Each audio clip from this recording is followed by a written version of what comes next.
Oke, Bapak Ibu, selamat datang di Oasi Pembelajaran. Kali ini kita akan mencoba menggunakan smartboard ataupun IFP ataupun papan interaktif digital. Kita sekarang mencoba untuk fitur menghapus dan sebagainya, menulis dan sebagainya. Itu adalah fitur dasar, termasuk juga nanti shortcutnya atau cara cepatnya dan sebagainya. Pertama, ini sudah ada tampilannya. Maka kita ambil papan tulis, kita klik papan tulis. Maka di bawah ini ada beberapa menu, Bapak Ibu. Termasuk sekarang kita sudah mengaktifkan untuk menggunakan penanya. Misalnya seperti ini. Kita tulis seperti ini. Maka kita bisa menghapusnya dengan pena ini, tapi kita aktifkan dulu menghapus dengan yang sudut di belakangnya. Nah, seperti ini. Atau bisa juga kita coba lagi. Ini warna, misalnya merah dan sebagainya. Kita hapus dengan tangan kita. Nah, seperti ini. Harus tapak tangannya ya, supaya bisa semuanya terhapus. Nah, itu cara menghapus secara dasar untuk papan IFP ini. Kemudian juga untuk shortcutnya bisa kita gunakan jari kita. Nah, seperti ini Bapak. Tapi jari kelima-limanya harus kita sentuhkan. Nah, seperti ini ya. Jadi bisa kita gunakan menu-menu ini, misalnya volume dan sebagainya. Ini cara cepatnya untuk mengaktifkan untuk pengaturannya dengan menggunakan 5 jari. Itu beberapa hal yang bisa fitur dasar yang bisa kita gunakan dengan menggunakan smartboard ini. Yang pertama akan kita bahas mengenai meng-split layarnya. Pertama lanjut dulu. Ini Google. Oke. Saya dapat YouTube-nya. Misalnya kita cari Oasi Pembelajaran. Ini tentang penjelasan tentang smartboard. Maka kita bisa gunakan di sini untuk menulis. Bapak dan Ibu Guru.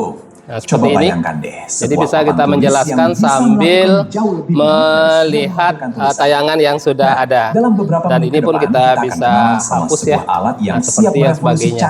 Itulah cara untuk men-split papan tulis ajaib. Papan tulis Sebagian dari Bapak dan Ibu Guru sudah lihat ya, ada sebuah kotak besar misterius untuk mengambil gambar dari web dan bisa kita gunakan untuk semua layar yang ada di sini. Pertama, baik, jadi kita masukkan dulu gambarnya, kita pilih dengan mengklik tanda tambah, kita pilih pencarian web seperti ini. Kemudian kita pilih gambarnya berupa apa. Misalnya kita buat adalah sistem periodik unsur untuk pembelajaran kimia. Dan terus kita pilih gambar yang kedua ini. Nah, kita lihat. Nah, baru kita buat tangkapan layarnya. Misalnya kita paskan sampai di mana gambar yang akan kita ambil. Nah, seperti ini. Ya, kita coba. Terus kita centang, klik, kita centang. Nah, maka sudah muncul di layar kita dan ini bisa kita perbesar, perkecil dan sebagainya. Nah, seperti ini. Jadi kita perbesar untuk satu layar kita ini. Nah, sehingga kita bisa memperjelas seperti apa sistem periodik unsur ini dan sebagainya. Bisa kita kasih untuk tulisan juga seperti apa dan sebagainya. Nah, gini caranya Bapak Ibu untuk membuat layar kita ini ada gambar yang diambil dari sumber internet. Sekarang kita mencoba fitur untuk memberikan catatan atau anotasi namanya pada IFP ini. Pertama kita cari gambar kita di Google ini. Misalnya di Google.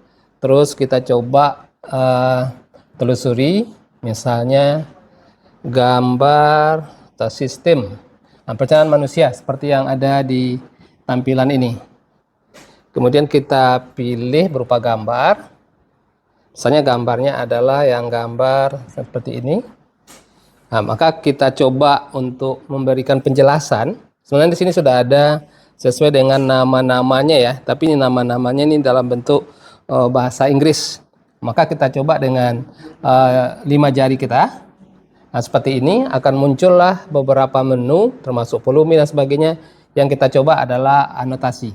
Nah, maka dengan anotasi ini kita bisa menjelasin. Nah, seperti ini.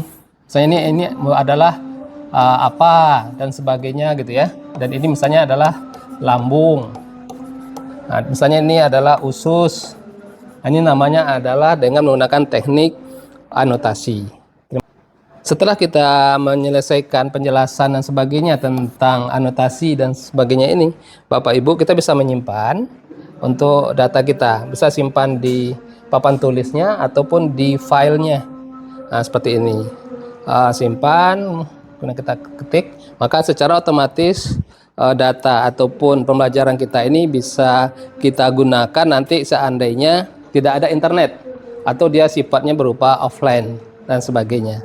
Baik Bapak Ibu, sekarang kita coba untuk fitur namanya adalah grafik pintar. Kita jadi bisa membuat gambar apapun, tapi nanti dia dengan otomatis diperbaiki. Pertama kita klik pengaturan, kemudian kita setting penulisannya seperti ini. Pertama dia tidak aktif, maka diaktifkan.